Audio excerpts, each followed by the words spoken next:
आप गौर करना अपने बच्चों पर, किसी के दर्द पर, किसी की पीड़ा पर तुम्हारा बच्चा हंसता तो नहीं है, तुम्हारा बच्चा उसकी मजाक तो नहीं बनाता है। यदि मजाक बनाता है रोक दीजिए उसे वहीं पर। किसी के दर्द पे मुस्कुराना मत सीखो मेरे भाई। कोई भूखा यदि तुम्हारे घर में है, यदि कोई दो बच्चे खाना खा रहे हैं, तो आप प्रवृत्ति पर ध्यान रखना, वो अपनी रोटी उसे देता है या नहीं देता है। यदि नहीं देता है तो आज से तुम्हें उसे अच्छे संस्कार देने का प्रयास करना पड़ेगा। यदि तुम्हारा बच्चा अपनी रोटी तो रखता ही है अपने पास, लेकिन दूसरे की रोटी भी अपने पास लाता है, तो समझना ये भारत के लिए बहुत खतरनाक व्यक्ति बनेगा। ये समाज और परिवार की कलह में कारण बनेगा, ये तुम्हारे दुखों का आमंत्रण बनेगा। और यदि कोई बच्चा ऐसा है जो अपनी रोटी भी दूसरों की थाली में रख दिया करता है, तो समझना हमने किसी महापुरुष को जन्म दिया है अपने घर में। प्यासे को पानी पिलाता है या नहीं पिलाता है? तुम्हारा बच्चा दूसरों का सामान छीनने को तो नहीं रोता है? तुम्हारा बच्चा दूसरों से तमीज से बात करता है या नहीं करता है? वह बड़ों को बड़ों जैसा सम्मान देता है या नहीं देता है? आज तो छोटा है तो लाड़ प्यार में आपको बड़ा अच्छा लगता है, लेकिन कल जब ये बड़ा हो जाएगा तुम्हारे लिए खतरा बन करके खड़ा हो जाएगा। ध्यान रखिए, आज अच्छा लगता है, विचार करिए। आप अपने बच्चे, मेरे पास लोग आते हैं, मैं छोटे बच्चे से पूछता हूं बेटा नमोकार मंत्र आता है?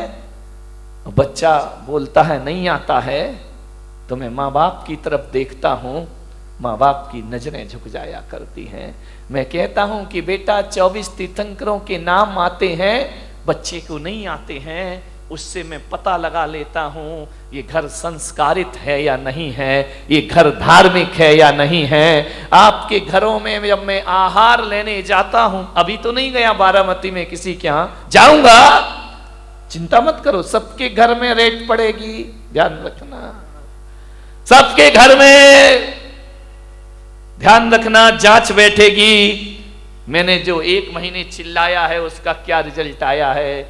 जब मैं आहार लेने के लिए तुम्हारे घर जाता हूं और देखता हूं कि जूता कहीं पड़ा है, बैग कहीं पड़ा है, बच्चे की यूनिफॉर्म कहीं पड़ी है, बाप के बिस्तरों में सलवटें पड़ी हैं, मैं समझ जाता हूं ये घर संस्कारित नहीं है। और आपका घर यदि व्यवस्थित जमा हुआ है तो मैं समझ जाता हूं कि माँ बाप के अंदर संस्कार है और इनकी औलाद भी संस्कारित, पता लग जाता है। ध्यान रखना, शिखर से पता चलता है समाज कितनी धार्मिक है, और घरों से पता चलता है ये परिवार कितना संस्कारित है और कितना सभ्यता वाला है। 1 गिलास पानी मंगाओ, बच्चा गिलास लाए और 2 उंगली गिलास के अंदर हो, समझना संस्कारित घर नहीं है। ध्यान रखिए, मेहमान आए बच्चे भाग जाएं, उनका अभिवादन ना करें तो संस्कारित घर नहीं है। ध्यान रखिए, आपकी पूजा पाठ से मैं पता कर लेता हूं।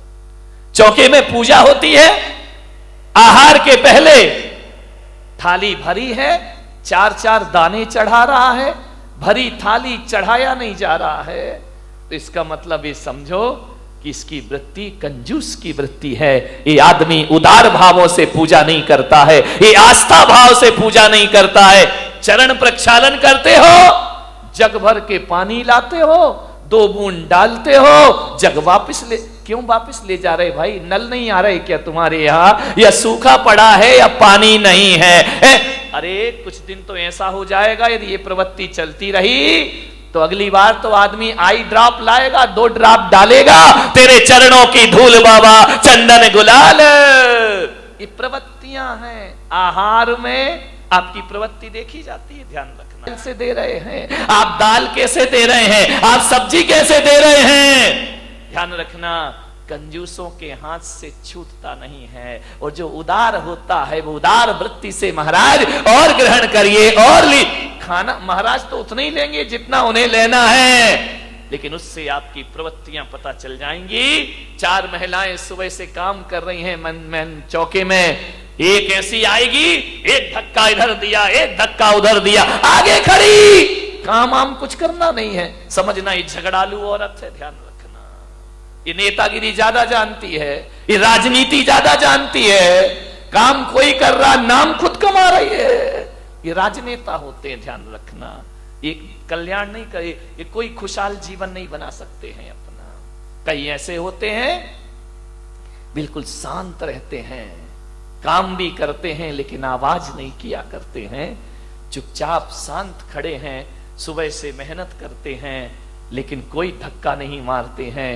कोई आहार देता है तो आइए आप दीजिए, हम बाद में दे लेंगे, समझना वो संस्कारित आदमी है, वो सभ्यता वाला घर हुआ करता है। ध्यान रखिए, मान्यवर, सोचना है आपको, विचार करना है आपको, आपकी इन क्रियाओं से आपके संस्कारों का पता चलता है। ध्यान रखिए, आप कैसे घर के हैं, आपकी मान मर्यादाएं कैसी हैं।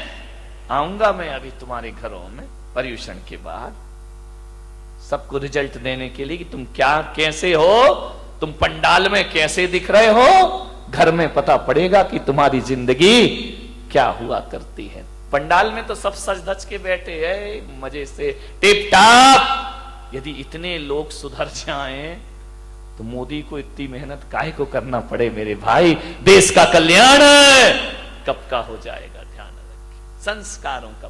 मैं ब्रह्मचारी था अहमदाबाद में, 93 की बात है। मैं एक के घर में भोजन के लिए गया, उन्होंने कहा ब्रह्मचारी जी पधारिए, भोजन ग्रहण करिए। मुझे बिठाया गया, मां रोटी बना रही थी। अब ब्रह्मचारी को तो एक दो ही लोग देते हैं, महाराज थोड़ी है कि लाइन लग रही है। मां रोटी सेक रही है, बेटी से कहा ब्रह्मचारी जी को भोजन परोसो। बेटी ने भोजन परोसा मेरी थाली में। नमक रखने का समय आया और जैसे ही बच्ची ने नमक रखा, मां की निगाह पड़ी, उसने एक बेलन उसके हाथ में मारा, लड़की का हाथ झंझना गया। मैंने कहा भाई ये क्या बात है, ये मैं भोजन कर रहा हूं कि यहां तो महाभारत चल रही है। फट से लड़की कुछ ना बोली, ना लड़की रोई, ना लड़की चीखी, कुछ नहीं, चुपचाप रही। उसने व्यवस्था बदल दी।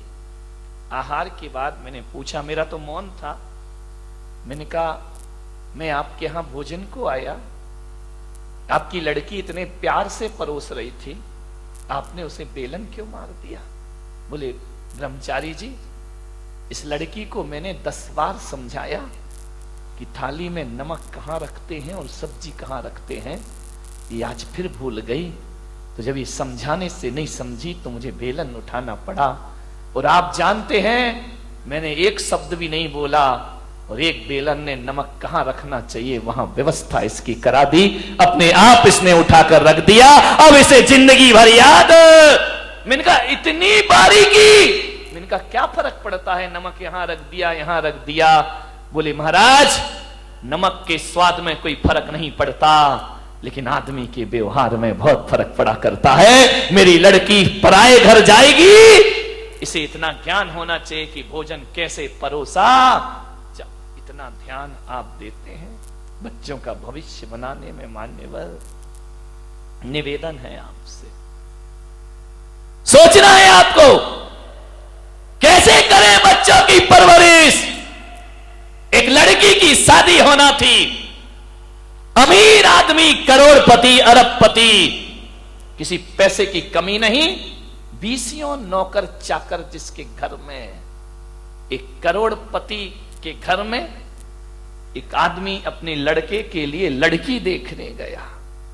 और जैसे ही गया बड़ा स्वागत हुआ, कालीन बिछाए गए, गुलाब जल से स्वागत हुआ। आइए, अभिनंदन है, आपका स्वागत है, पधारिए। बहुत स्वागत हुआ। डाइनिंग टेबल पर इतनी प्लेट लगी कि लड़के का बाप देखकर हैरान हो गया कि इनके घर में ऐसा भोजन हुआ करता है, बड़ा स्वागत सत्कार। लड़के हर चीज में नौकर खड़े हुए हैं, पानी लेकर नौकर खड़े, अटैची उठाने के लिए नौकर खड़े, कार का दरवाजा खोलने के लिए नौकर खड़े। बड़ा स्वागत हुआ। लड़की के पिता ने कहा, तो भाई साहब रिश्ता पक्का समझूं? लड़के के पिता ने कहा, घर जाके जवाब दूंगा। अरे बोले, क्या पसंद नहीं आया? मेरी लड़की पढ़ी है, लिखी है, खूबसूरत है, इतनी सुंदर है, पढ़ाई लिखाई में टॉपर है। उसने कहा, ठीक है, जवाब घर जाके दूंगा। 8 दिन बीते, 10 दिन बीते, 1 महीना बीता, कोई जवाब नहीं। लड़की के पिता का फोन गया, भाई साहब आपने कुछ जवाब नहीं दिया, हां या ना में जवाब दो, क्या कमी है मेरे घर में? लड़के के पिता ने कहा कि भाई साहब मुझे क्षमा करना, यदि मैंने महीने भर जवाब नहीं दिया तो इसका मतलब है मैं तुम्हारे घर में रिश्ता नहीं करना चाहता हूं, लेकिन जब आप मजबूर कर रहे हैं तो मैं कहता हूं कि ये रिश्ता मुझे मंजूर नहीं है। अरे क्या कमी रह गई? मेरी लड़की पढ़ी लिखी है। बोले बेशक कोई दिक्कत की बात नहीं है, मेरी लड़की, बोले आपकी लड़की बहुत सुंदर है। सुंदरता तो बहुत है उस लड़की में,